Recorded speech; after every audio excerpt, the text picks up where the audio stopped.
Thank you. Thank you, Speaker, sir,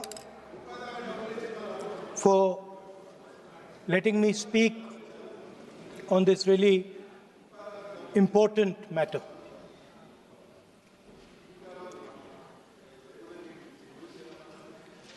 Speaker, sir, have you ever wondered why Mahatma Gandhi laid such emphasis on khadi? Why was it that he framed the entire Indian freedom struggle around the concept of khadi? And why is it that he only wore khadi? Because khadi is not just a cloth. Khadi is the expression of the people of India. It is the imagination, it is the sentiment, it is the productive force of the people of Aaj pehnaun khadi. It is the expression of the people of India. Speaker, sir, whichever state you go to, you will find different fabrics. There's the Himachali cap, Assamese gamcha, Banarsi sari, Kanchipuram sari, Naga jacket, and you will find that all these fabrics represent the people. When the people of Assam give you the gamcha, they're not just giving you a piece of cloth. They're giving you an expression. They're giving you a piece of their history, their tradition, their future, their imagination.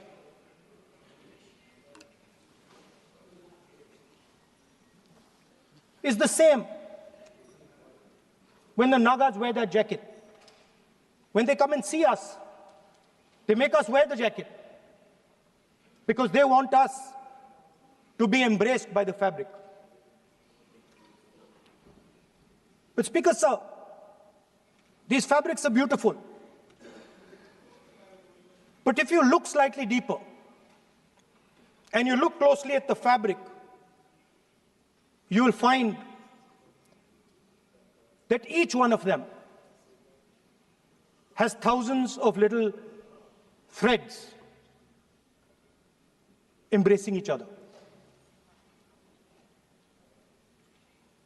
A Kanchipuram sari might have a golden thread, but the golden thread means nothing without the green thread or the yellow thread near it. The other thing to notice about the sari or any other fabric is that all the threads are equal. No one thread is superior to another thread. They all come together. The threads cannot protect you. The threads cannot keep you warm. But when they come together as a fabric, they can keep you warm, they can protect you, they can express what you have in the heart. Speaker, sir, in the same way, our nation is also a fabric. It's a fabric made up of 1.4 billion people, and the fabric is woven together by the vote. Let me repeat it. It is a fabric of 1.5 billion people, and it is woven together by the vote. Everything that we see, in fact, this house where I'm standing today, the Lok Sabha, Rajya Sabha, Vidhan Sabhas across the country, Panchayats across the country, none of them would exist if the vote did not exist. We talk with great pride about HAL, BHEL, ONGC, Tejas, Chandrayaan. We have a list of things we say. Not one of those would exist without the vote.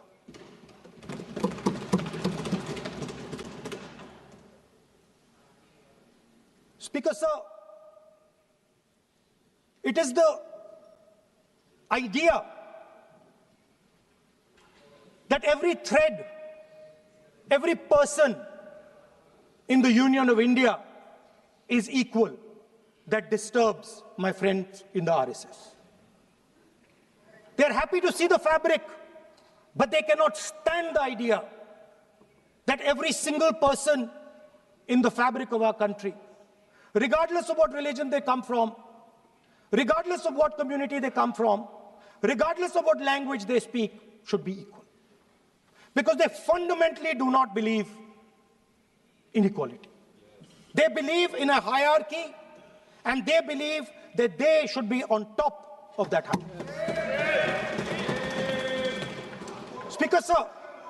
Speaker, sir, on the 30th of January, 1948, 3 bullets pierced the chest of Mahatma Gandhi. Nathuram Godse assassinated the father of our nation. Today, our friends do not embrace him. Today, our friends have pushed him away. He's an uncomfortable truth. But that's not where the project ended. You see, as I said, everything has emerged from the vote. All the institutions have emerged from the vote. So it's obvious that the RSS has to capture all the institutions that have emerged from the vote.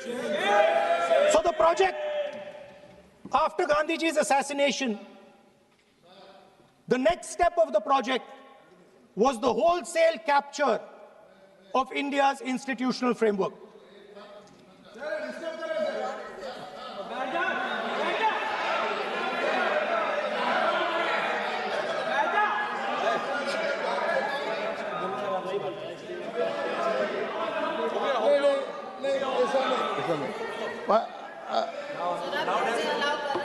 So what is this, sir?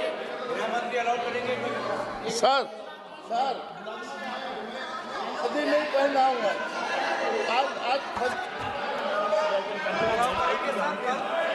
I'm doing, relax. मैं बुलाता हूँ please बैठिए So, please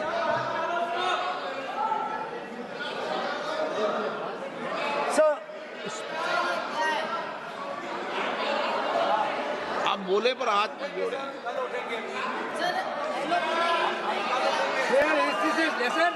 sir, these are uncomfortable truths, but they have to be spoken.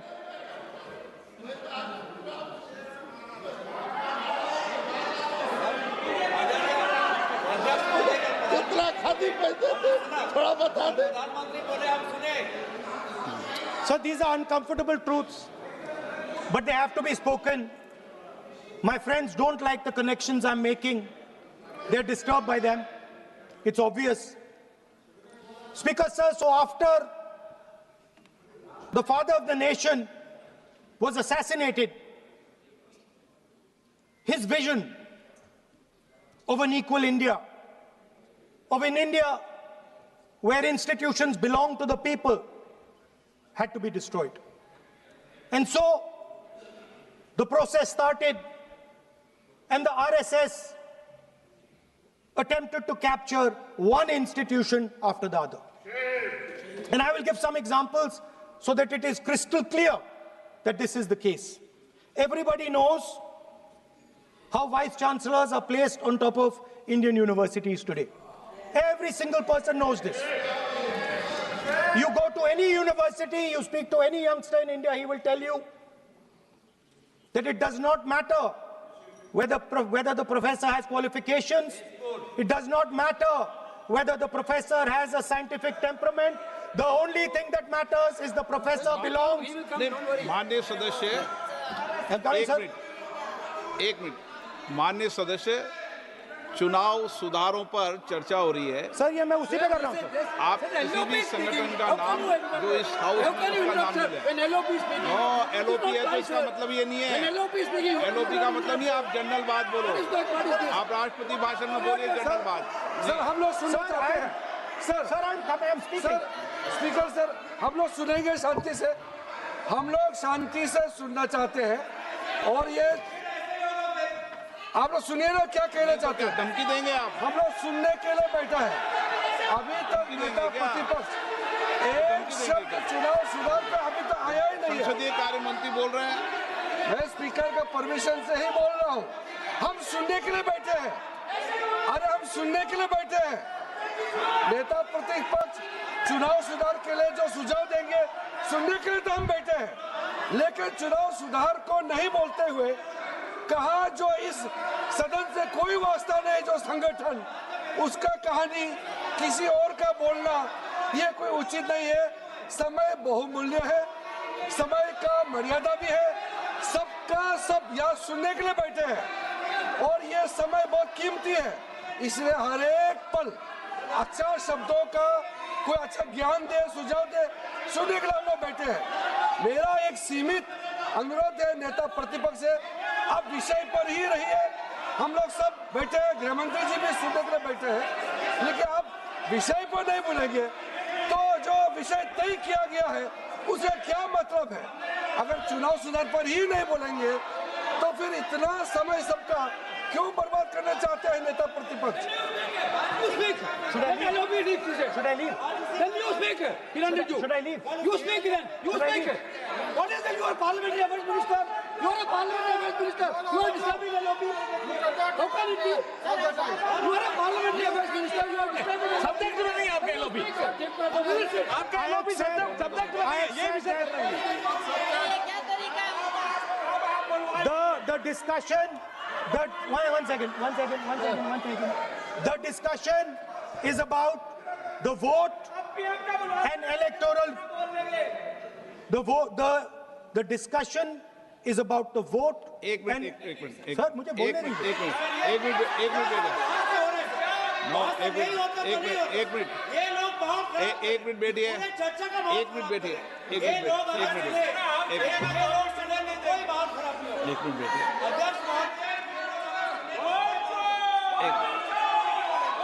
एक minute एक minute बैठिए। माननीय सदस्य, मैं बैठे बैठे अनऑफिशियली बोल रहे हैं, उस विषय बोल रहे हैं। सदन की गरिमा को बनाए रखें। आसन को चुनौती देने का प्रयास मत करिए, ये ठीक नहीं है। Speaker sir, I want to make it very clear. Please. Speaker sir, I want to make it very clear. The discussion is about votes. The discussion is about the stealing of votes. The discussion is about the SIR, and I am framing my discussion about votes. Yes. And what is happening here is patently unfair. I am not being allowed to speak. I am being disturbed, and I put my protest here. I have done absolutely nothing wrong. I am talking about the subject. In order to capture the vote, you have to capture institutions. I am saying that institutions of India are captured, and I will come to the point, which is Election Commission is captured.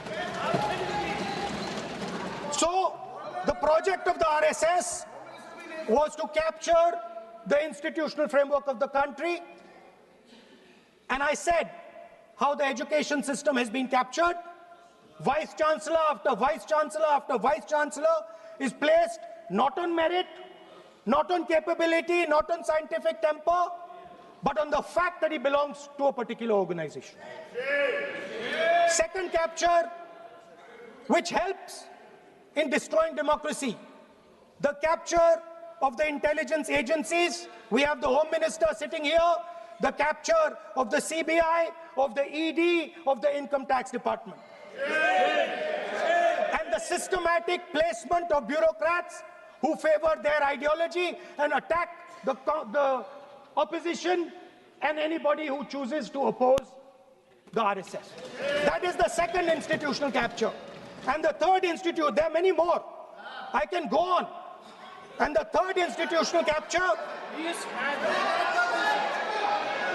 What is this?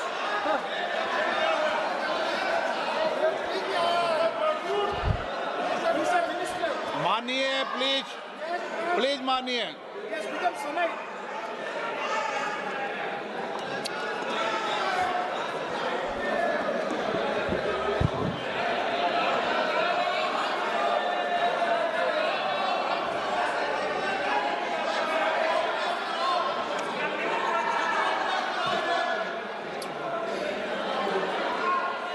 And the third election, the third capture of the institution that directly controls the election system of our country, the Election Commission.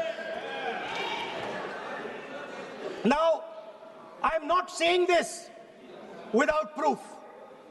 I have put forth adequate proof about how the Election Commission is colluding with those in power to shape the elections. But I want to ask three questions first, which will make it very clear that the BJP is directing and using the Election Commission to damage India's democracy. The first question, why is it that the CJI was removed from the selection panel of the Election Commissioner? What motivation could there be to remove the CJI? Do we not believe in the CJI? Of course we believe in the CJI. Why is he not in that room? I sit in that room. It is so-called a democratic decision. On one side, Prime Minister Narendra Modi and Mr. Amit Shah. On the other side, the leader of the opposition. I have no voice in that room. What they decide is what happens. So the first question, why is the Prime Minister and Amit Shah so keen on choosing exactly who the Election Commissioner is going to be? Second question, and even more devastating question, no Prime Minister has done this in the history of India. In December 2023, this government changed the law. They changed the law to make sure that no election commissioner could be punished for any action they take while they are election commissioner. Yes. Immunity. Why would the Prime Minister and Home Minister give this gift of immunity to the election commissioner? Why would they need to give this tremendous gift that no Prime Minister has given ever before to the election commissioner? Yes. Mr. Shah is looking into the ceiling. Maybe he will answer this question when he speaks. And finally, why was the law with regards to CCTVs and the data that they contain changed? Why was a law put in place that allows the Election Commission to destroy CCTV footage 45 days after the election? What is the need? The answer given is it is a question of data. It is not a question of data. It is a question of stealing the election. Now, what is the result of this institutional capture? What is the result of controlling the Chief Election Commissioner and the Election Commission? First of all, we have a set of election campaigns that are tailored for the Prime Minister. 3-month, 4-month, 5-month long campaigns are taking place. so that the Prime Minister's schedule can be fitted in to the program. Second, we have a Brazilian woman who appears 22 times on the voter list of Haryana. Please. No. 22 times this lady appears. एक minute please एक minute. आप नेता प्रतिपक्ष है, मैं इस तरीके से सदन की कार्रवाई नहीं चलने दूंगा। ये सदन है, सदन की गरिमा को बनाए रखें। आप सदन की गरिमा से बोलेंगे तो ठीक नहीं, जैसे सदन नहीं चलेगा। नो, गलत तरीका है आपका, नहीं होगा। आप ले रहिए, आप ले रहिए। नहीं, माननीय प्रतिपक्ष के नेता, आप पहले अपने सदस्यों को समझाइए। नहीं चलेगा, नहीं, ठीक नहीं है। नो, नहीं, बिल्कुल नहीं चलेगा। अगर आप सर माननीय प्रतिपक्ष के नेता, आप अपने सदस्यों को गरिमा समझाइए। सर, बट ये तरीका आप इतने सालों तक यहाँ पर हैं, ये तरीका उचित है क्या? सर, विरोध का तरीका होता है, लेकिन ये उचित तरीका नहीं है। तरीका इधर भी नो, उधर का तरीका क्या है सर? नो, सबका तरीका उधर से होगा, उधर से भी बोलेंगे, इधर से बोलेंगे, सब जगह से बोलेंगे। Speaker sir, I don't agree with the showing of photographs here, but it is a reflection of our democratic structure. This is what is happening in our democracy, that you're not allowing us to show. This Brazilian woman has appeared 22 times on the voter list in Haryana. And not only that, there is one woman whose name has appeared 200 times, more than 200 times in one booth in Haryana. And it is very clear, and I have proven without doubt, that the election of Haryana was stolen. And the theft was ensured by the Election Commission of India. I've said it again and again and again. Now, nowhere has the Election Commission answered my questions. The Election Commission has not told me why this lady's picture has appeared on the polling list. They have not told me why lakhs and lakhs of duplicate voters are existing. They have not told me why a BJP leader is coming from Uttar Pradesh to vote in Haryana. These are straightforward questions. And there is clear proof which I have put in front of the country. Right? But the Election Commission has no answer to these questions. And that is the result of the complete capture of the Election Commission by the people across the aisle. By the way, you're talking about SIR in Bihar. Let me say something about SIR in Bihar. Why is it that after the SIR in Bihar, 1.2 lakh duplicate photos are existing in Bihar, in the voting list? If you've cleaned up the voting list, why are there 1.2 lakh duplicates in Bihar? And we've not just proven this about Haryana. We have proven this in Karnataka, we have proven this in Maharashtra, and I'm absolutely certain this is how you're winning elections in Madhya Pradesh, in Uttar Pradesh, in Bihar, across the country. Now, so what I'm putting on the table is, it is very clear that you've captured the institution. I've shown the mechanism of that capture. I'm also showing you how the Election Commission is doing things that are completely out of line. I'm not getting any answers. Right? So now, let us come to how, when we are talking about electoral reform. Electoral reform is very simple.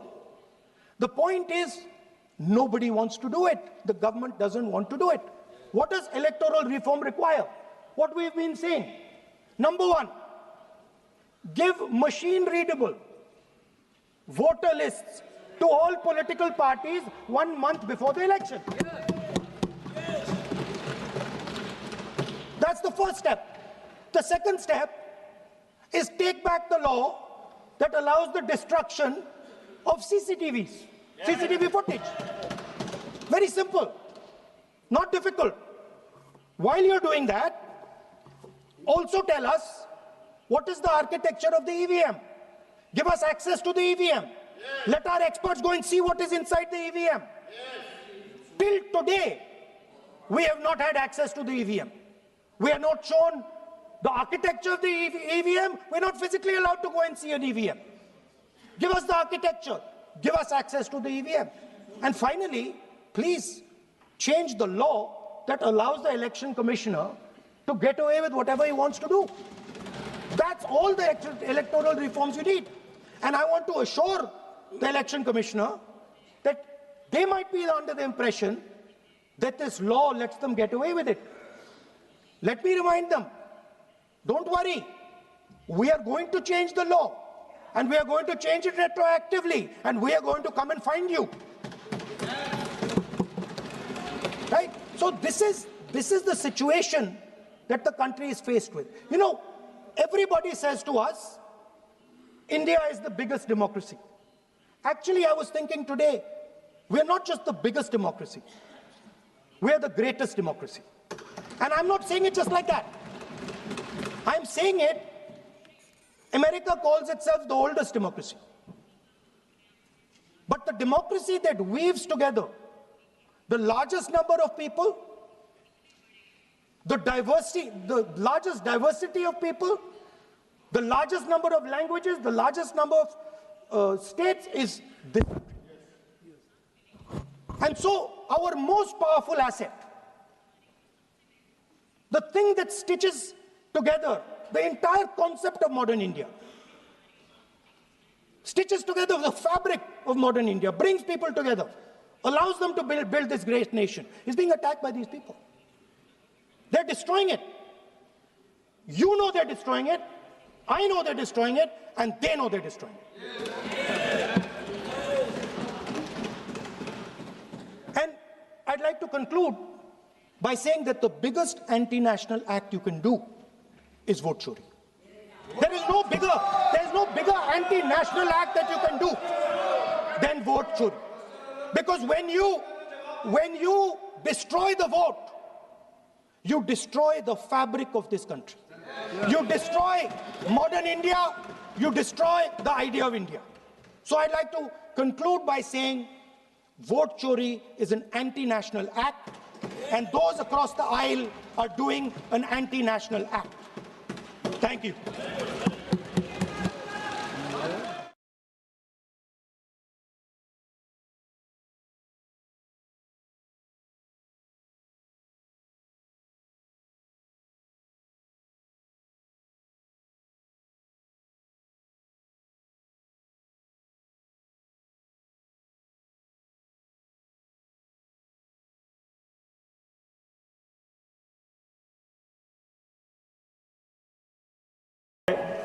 आप